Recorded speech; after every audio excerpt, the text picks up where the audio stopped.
ایک بار کا ذکر ہے کہ ایک چھوٹے سے گاؤں میں ایک غریب کسان عارف اپنی بیوی اور 2 بچوں کے ساتھ رہتا تھا۔ عارف کے پاس زمین کا ایک چھوٹا سا ٹکڑا تھا جس پر وہ دن رات محنت کرتا تھا، لیکن زمین اتنی زرخیز نہیں تھی کہ اس سے زیادہ پیداوار حاصل کر سکے۔ عارف ہر رات اللہ تعالیٰ سے دعا کرتا کہ اس کی غربت دور ہو جائے اور وہ اپنے بچوں کو بہتر زندگی فراہم کر سکے۔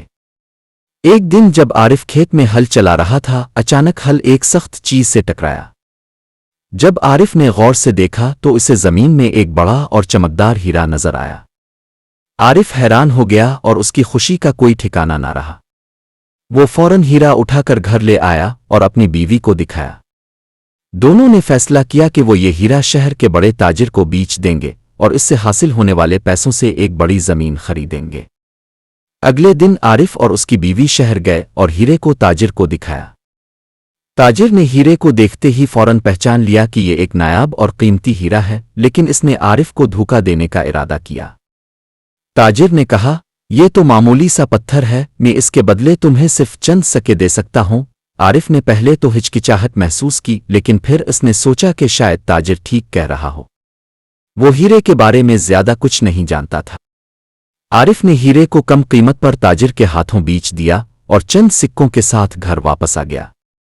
عارف نے ان سکوں سے کچھ ضروری سامان خریدا اور کچھ دنوں تک سکون سے رہا، لیکن جلد ہی وہ سکے ختم ہو گئے اور عارف دوبارہ غربت کی زندگی میں لوٹ آیا۔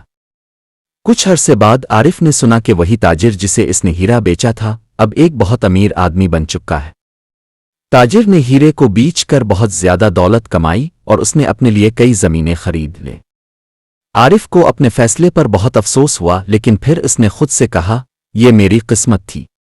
میں نے جو کچھ کیا وہ اپنی نادانی میں کیا، لیکن اب میں اس سے سیکھوں گا۔ عارف نے اپنے گاؤں کے بزرگوں سے مشورہ لیا اور اپنی زمین کو بہتر بنانے کے طریقے سیکھے۔ اس نے مزید محنت کی اور اپنی زمین کو زرخیز بنایا۔ وقت کے ساتھ ساتھ عارف کی زمین سے اچھی فصلیں اگنے لگیں اور اس کی زندگی بہتر ہو گئی۔